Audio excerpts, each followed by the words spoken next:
เป็นมะเร็งเต้านมระยะที่ 3ดิฉันยังให้การรักษาในความดูแลของแพทย์อยู่นะคะ เข้ารับการรักษาเมื่อวันที่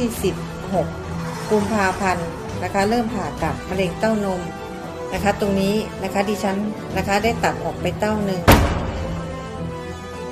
และดิฉันก็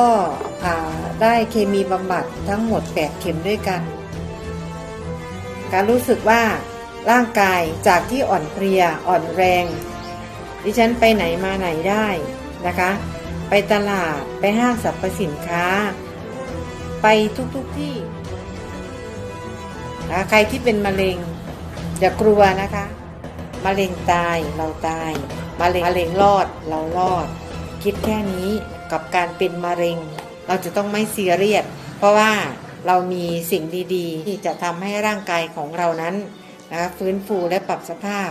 นะคะได้เร็วขึ้นก็คือนี่นะคะที่ดิฉันได้ทาน